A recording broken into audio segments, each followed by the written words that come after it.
Hello everyone, welcome to our channel science creatures. स्वागत है आपका हमारे यूट्यूब चैनल साइंस क्रिएचर्स पे।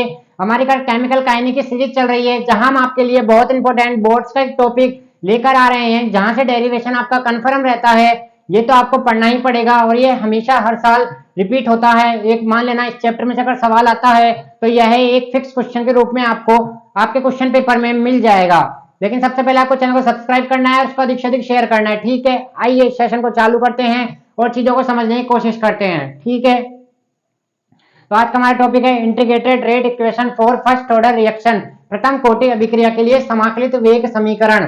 प्रथम कोटि अभिक्रिया के लिए समाकलित वेग समीकरण, दैट इज हम ये समाकलित वेग समीकरण पढ़ते क्यों हैं? हम ये इसलिए पढ़ते हैं क्या? अभिक्रिया की कोटि जानने के लिए। क्या जानने के लिए? अभिक्रिया कौन सी कोटि की है? Zero order, first order, second order. तो इसकी कोटि के लिए अपन क्या पढ़ते हैं? इंटीग्रेटेड रेट इक्वेशन, समाकलित वेग समीकरण। वेग समीकरण अपन ने पढ़ लिया, कोटि अपन ने पढ़ ली, अनुसंख्यता अपन ने पढ़ ली।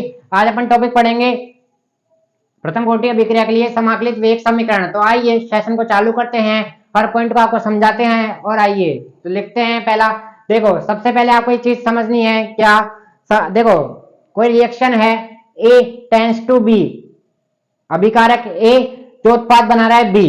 तो आप लोग को मेरे को यह बताना है, क्या बताना है? मैं पूछता हूं आपसे, जब हम अभिक्रिया को जीरो समय पे रहेगी, जब तक अभिक्रिया चालू नहीं हुई, जब तक कोई उत्पाद बन पाएगा या कोई अभिकारक नष्ट हो पाएगा?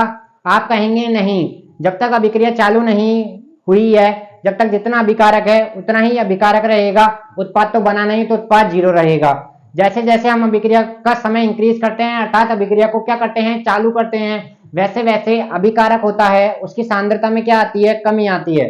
अभिकारक की सांद्रता में कमी आती है और उत्पाद जिसका धीरे धीरे निर्माण हो रहा है उसकी सांद्रता धीरे धीरे बढ़ती है। तो आपने यहाँ से यह सीखा, समय के साथ अभिकारक की सांद्रता में तो कमी आती है और उत्पाद की सांद्रता में बढ़ती जाती है। अब सांद्रता क्या होती है, इस वर्ड पे चर्चा करते हैं। इस वर्ड का आप देखना, परिवर्तन, अर्थात कोई जो इसमें चेंज होगा वो चेंज, और उसमें लगा समय। यह क्या है? यह है सांद्रता। परिवर्तन, और जितना परिवर्तन में जो समय लगेगा वह उसकी क्या कहलाती है? सांद्रता कहलाती है, कंसंट्रेशन कहलाती है। तो समय के साथ अभिकारक की सांद्रता में कमी आती है और समय के साथ उत्पाद की सांद्रता में वृद्धि होती है। प्रारंभिक सांद्रता पे, अब प्रारंभिक सांद्रता को हम दिखाते हैं ए नोट से, अर्थात जीरो समय पे, टी बराबर जीरो पे, और कोई भी समय टी पे, तो ये हो जाती है टी समय पर, ठीक है। और हमेशा ध्यान रखना, सांद्रता को ब्रैकेट में बताया जाता है। जैसे ए टेंस टू बी है, ये रिएक्टेंट है, ये प्रोडक्ट है, ये अभिकारक है, ये उत्पाद है। तो अभिकारक की सांद्रता लिखनी है, तो ये हो गई इसकी ए और इसकी घात हो गई एक। अगर यहाँ पे दो होता तो अपन घात की जगह दो लगा देते। तो ये बात आपके समझ में आई? ये छोटे छोटे पॉइंट थे जो हम आप पढ़ेंगे। सांद्रता आपको बता दिया गया है, सांद्रता को व्यक्त कैसे करते हैं वो बता दिया, घात कैसे लिखते हैं ये भी आपको बता दिया। ये समय जीरो पर सांद्रता और ये टी समय पे सांद्रता, यहां तक की बात क्लियर। आगे बढ़ते हैं और चीजों को समझते हैं। आइए तो आज अपन पढ़ने जा रहे हैं समाकलित वेग समीकरण। एक स्टेटमेंट लिखा हुआ है और आपको समझ में आ गया है, समय के साथ अभिकारक की सांद्रता में कमी आती है और उत्पाद की सांद्रता में वृद्धि होती जाती है। और टी बराबर जीरो पे अभिकारक की सांद्रता कितनी रहती है? ए जीरो। और उत्पाद की सांद्रता नहीं, शून्य रहती है, टी बराबर जीरो पे। किस पे? टी बराबर जीरो पे। देखो प्रथम कोटि अभिक्रिया के लिए समाकलित वेग समीकरण, एक अभिक्रिया मैं लिखता हूं,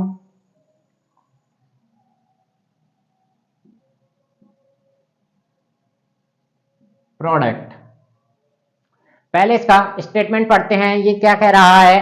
प्रथम कोटि अभिक्रिया में अभिक्रिया वेग अभिकारक की सांद्रता में परिवर्तन के प्रथम घात के समानुपाती होता है। यह है इसका स्टेटमेंट। किसका स्टेटमेंट है? प्रथम कोटि अभिक्रिया के समाकलित वेग समीकरण का। प्रथम कोटि अभिक्रिया में अभिक्रिया वेग अभिकारक की सांद्रता में परिवर्तन के प्रथम घात के समानुपाती होता है। तो अभी आपको मैंने इसमें आपको क्या क्या बता चुका हूं मैं, जो हमारी लिख रखा है। प्रथम कोटि अभिक्रिया आपको पढ़ा दी गई है, अभिक्रिया वेग, वेग आपके क्लियर है। देखो एक वर्ड आएगा यहाँ पे सांद्रता, सांद्रता वर्ड आपको मैंने बता दिया है। सांद्रता क्या होती है? परिवर्तन बटा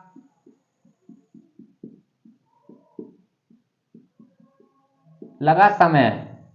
और हमेशा परिवर्तन को कैसे दिखाते हैं? डेल से। परिवर्तन में परिवर्तन बटा समय। तो सांद्रता में परिवर्तन के प्रथम घात के समानुपाती होती है। आइए यहीं से डेरिवेशन को चालू करते हैं और चीजों को समझने की कोशिश करते हैं, ठीक है। यहां तक की बात अपनी बात हो गई, अपन ने स्टेटमेंट पढ़ लिया। आइए उसको डेरिवेशन को अपन डेरिवेशन करते हैं और चीजों को समझने की कोशिश करते हैं। स्टेटमेंट अपन ने पढ़ा, स्टेटमेंट क्या था? स्टेटमेंट था प्रथम कोटि अभिक्रियाओं में अभिक्रिया वेग अभिकारक की सांद्रता के प्रथम घात के समानुपाती होता है। देखो अब यहाँ पे ए टेंस टू प्रोडक्ट, ए कोई अभिक्रिया है, ए टेंस टू प्रोडक्ट है, समय t बराबर 0 पे सांद्रता ए नॉट होती है और समय t बराबर सांद्रता अपन ने मान ली ये ए है। सांद्रता को मैंने आपको बताया है, ब्रैकेट में दिखाते हैं। ठीक है, सांद्रता हमारी बात हो गई थी, परिवर्तन बटा लगा समय सांद्रता कहलाता है। ठीक है, अब देखो माना यह है प्रथम कोटि की अभिक्रिया है, ये जो अपन ने रिएक्शन लिखी है उसको अपन ने क्या बोल दिया, माना यह है फर्स्ट ऑर्डर रिएक्शन है एक। ठीक है, ये अपन ने कंज्यूम करा है, मान के कर रहे हैं। ठीक है, तो देखो जो अपना स्टेटमेंट क्या था, इन प्रथम कोटि अभिक्रियाओं के लिए अभिक्रिया वेग अभिकारक की सांद्रता, अभिकारक ए हो गया तो अभिकारक की सांद्रता के प्रथम घात के समानुपाती होता है। तो अभिकारक की सांद्रता के अभिक्रिया वेग आर समानुपाती अभिकारक की सांद्रता ए की सांद्रता के घात के 1 के बराबर। तो ये जो हमारा स्टेटमेंट था वो अपन ने इसको ऐसे लिख दिया।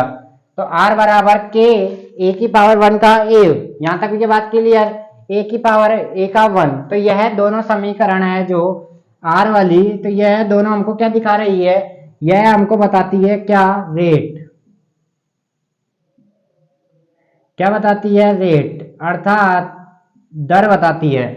कौन सी? आर समानुपाती ए की पावर 1 और आर बराबर के ए की पावर 1।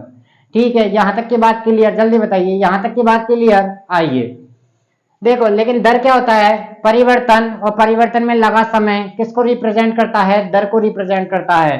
दर की आपने परिभाषा भी अभिक्रिया वेग अपन दर पढ़ते हैं, तो क्या होता है? परिवर्तन और परिवर्तन में लगा समय। तो अपन को इसको समाकलन वेग समीकरण में बदलना है, तो अपन को क्या करना पड़ेगा? इसको डी और डी टी की फॉर्म में लाना पड़ेगा। किसकी फॉर्म में लाना पड़ेगा? डी और डी टी की फॉर्म में लाना पड़ेगा। यहां तक की बात क्लियर? जल्दी बताइए। तो देखो ये इसी समीकरण को इस प्रकार लिखा गया है, देखो D A not minus D T बराबर के ए, और यहाँ पे आप लगाओ क्या? माइनस का चिन्ह। माइनस का चिन्ह यह बताता है समय के साथ अभिकारक है जो ए नॉट है, समय टी अभिकारक की सांद्रता क्या है? प्रारंभिक सांद्रता क्या है? टी बराबर 0 पे, अर्थात अभिकारक की सांद्रता में समय के साथ क्या आ रही है? कमी। तो यह माइनस चिन्ह क्या बता रहा है? अभिकारक की सांद्रता में समय के साथ क्या आ रही है? कमी।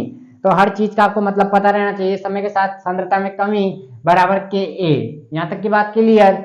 अब देखो जो यहाँ पे ए वाले हैं उनको सब एक जगह ले आओ, तो डी ए नॉट बाय ए, क्योंकि समाकलन नहीं होता है, यहाँ पे आपने सांद्रता ले रहे हो, यहाँ समय ले रहे हो, पद सारे समान रहना चाहिए। यहाँ सांद्रता पद है तो सांद्रता ही पद होना चाहिए, यहाँ समय को अलग ले लिया अपन ने। तो देखो क्या करा, इस ए को अपन उठा के इधर लिया है और इस डी टी को उठा के अपन इधर लिया है। यहाँ तक की बात क्लियर? तो D A naught by A minus के डी टी, और माइनस चिन्ह क्या बता रहा है? माइनस चिन्ह हमको यह बताता है समय के साथ अभिकारक की सांद्रता में कमी आ रही है। अब क्या करो, इंटीग्रेशन करने पे, समाकलन करने पर, समाकलन का चिन्ह अपन को पता है, और समाकलन देखो सबसे इंपॉर्टेंट मैंने यहाँ पे ब्लैंक छोड़ रखा है, वह क्यों है? देखो यहाँ पे आती है लिमिट। लिमिट आती है एक तो निम्न सीमा, एक ऊपरी सीमा। समाकलन होता है, समाकलन हमेशा एक निश्चित सीमा के बीच में होता है, जो सीमा क्या कहलाती है? एक तो निचली वाली निचली सीमा और एक ऊपरी सीमा। तो समाकलन जब भी होता है तो लिमिट के बीच में होता है। तो देखो समय क्या है? t बराबर 0। सबसे पहले इधर वाला पोर्शन, आप इधर वाले पोर्शन को ना करके पहले इसको देखें। देखो समय क्या है? t बराबर 0 से लेकर समय t पर, यही है t बराबर 0 t समय पे। तो समय 0 ही हो गया t बराबर 0 पे 0 और समय t। तो t बराबर 0 पे सांद्रता क्या है? देखिए आपको रटने की जरूरत ही नहीं है, ए नॉट, और समय t पे सांद्रता क्या है? ए। बताइए आपको इसको रटने की जरूरत पड़ी क्या? सब बच्चे, बहुत बच्चे से बोलते हैं इसको रटने की जरूरत है। भैया इसको रटने की जरूरत ही नहीं है। आप पहले इसको देखो, t बराबर 0 पे सांद्रता ए नॉट और t पे सांद्रता ए। यहां तक की बात क्लियर? अब इसका क्या करेंगे अपन समाकलन करने पर? ठीक है,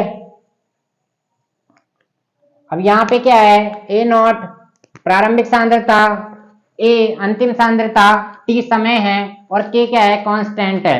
k को क्या बोलते हैं? वेग स्थिरांक। k को क्या बोलते हैं? वेग स्थिरांक। आइए अब इसका समाकलन करने पर, क्या करने पर, समाकलन करने पर देखते हैं क्या।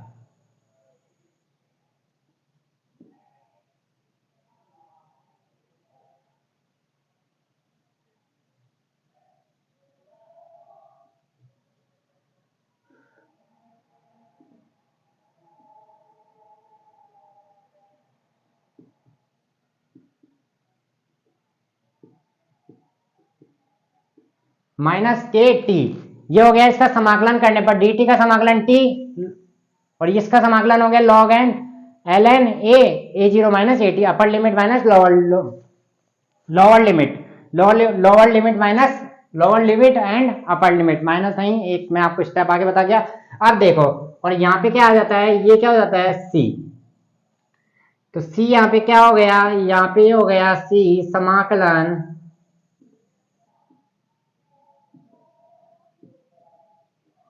स्थिरांक, सी यहाँ पे क्या हो गया, समाकलन स्थिरांक हो गया।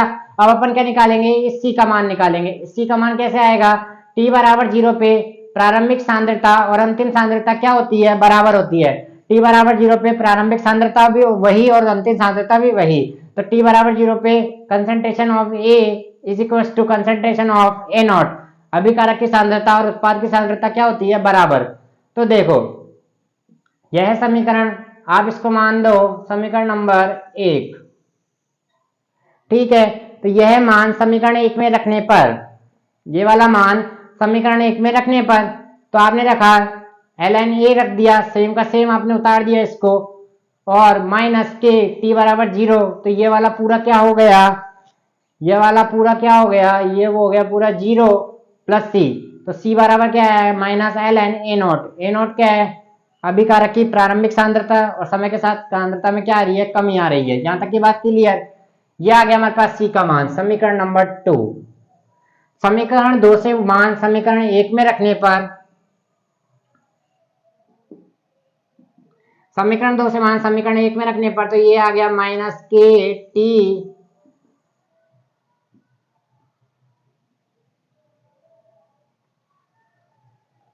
यहां तक की बात क्लियर। ये आया, ये अपन ने ओनली मान रखा है। अब देखो इसको आगे सॉल्व करते हैं और चीजों को समझने की कोशिश करते हैं। एल एन ए प्लस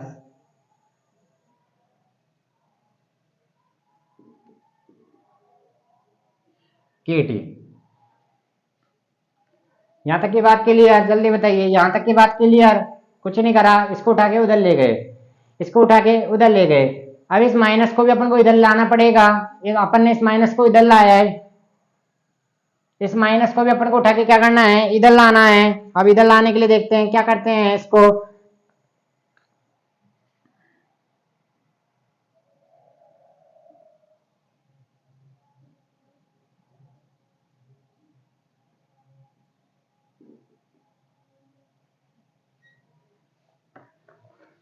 अपन ने इस माइनस को क्या कर दिया, शिफ्ट कर दिया, यहां भी माइनस ही आएगा। अपन ने इस माइनस को क्या कर दिया, शिफ्ट कर दिया। पहले क्या था, अंतिम में से प्रारंभिक जा रहा था, अब प्रारंभिक में से अंतिम जा रहा है, ठीक है। अपन सब जानते हैं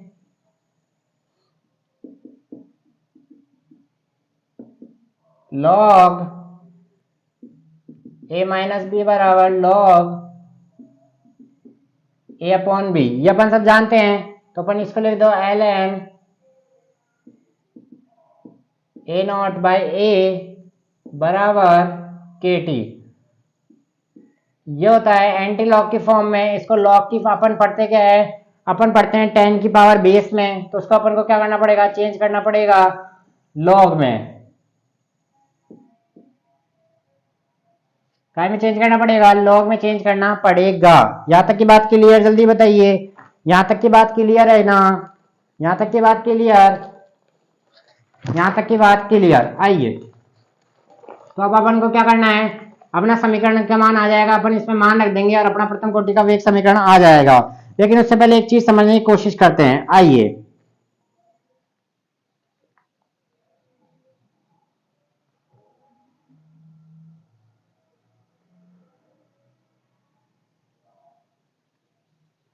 देखो कुछ ही मत करो, आप पहले इसको टी बराबर यहां तक की बात क्लियर 1/k ln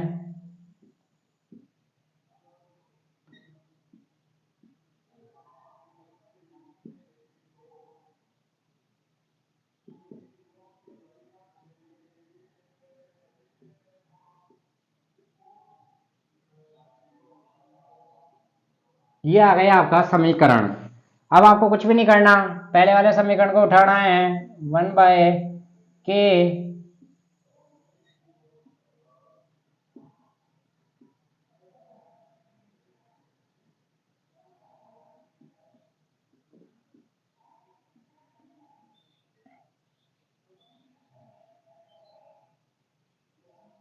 ये आ गई प्रथम कोटि की अभिक्रिया के लिए समाकलित वेग समीकरण, जहां पे ए नोट क्या है, समय 0 पे सांद्रता, ए क्या है, समय टी पे सांद्रता, के क्या है, कांस्टेंट है, के का मान क्या रहता है, निश्चित रहता है। ये आज का हमारा टॉपिक खत्म होता है। आज अपन ने क्या पढ़ा, आज अपन ने सिर्फ पढ़ा ओनली डेरिवेशन अपन ने पढ़ा। तो चीजें इंपॉर्टेंट, समीकरण आपने कौन कौन सी दिए, एक सेकेंड, एक तो इसको दो आप, समीकरण नंबर 1, समीकरण नंबर 2, समीकरण नंबर 3,